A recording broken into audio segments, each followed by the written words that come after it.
Yo, what's up, everybody? It's LG Doucette here, and today we're going to do something at the First Mint that we have never done before that has nothing to do with NFTs, has nothing to do with Web3. We're going to look at NBA All World, which is a Pokemon Go style mobile app, also developed by Niantic, the same company that made Pokemon Go, but that now has an NBA product where you walk around, beat players at three-point competitions, and recruit them to your team. So I hope you enjoy this video. Go get it.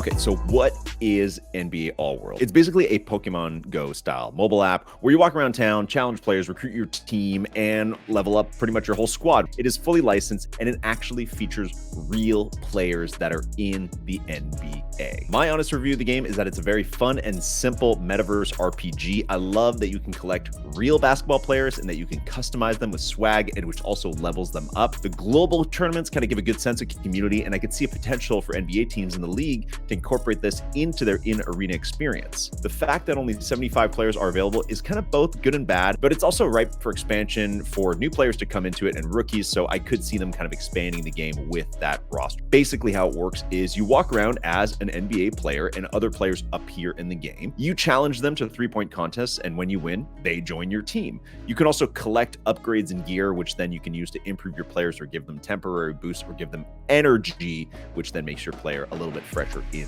the battles. To play it, you just download it for iOS or Android. You get your first player. Mine was Kevin Herter.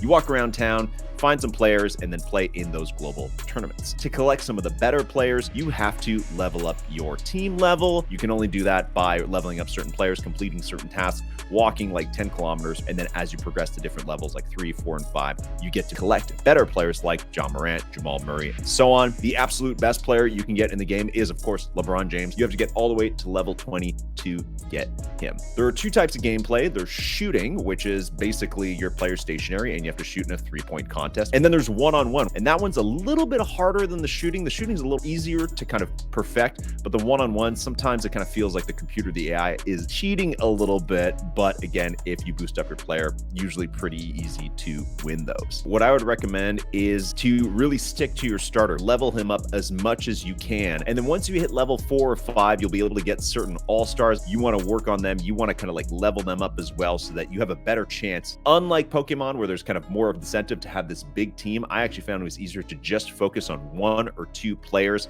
because to level up players, you actually can use in-game boosts. So you don't even need to actually play them in challenges to give them that experience level. When it comes to winning challenges, I found that keeping my energy bar for my current player at 100% was actually very efficient. In terms of the one-on-one game, honestly, the upgrades are your best friend. You can upgrade with gear or with boosts. I often focus on the defense. That's the part where your guy is gonna fend for himself. You won't be able to move him too much. You have no control over your player during the defensive part. I also used block a lot more than I did steal. Found that block was just more efficient and worked more of the time. In terms of the fastest ways to level up, which again is kind of the point of the game, going to the gyms. Walk around your neighborhood, go to see where you kind of have a big basketball hoop and there's a gym. If other people have played there, you're going to kind of battle their avatars. Honestly, just sit there and play as many of them as you can. That is where you'll get the most team rep points, which is what you're going to need to level up your players as quickly as possible. And my other tip for leveling up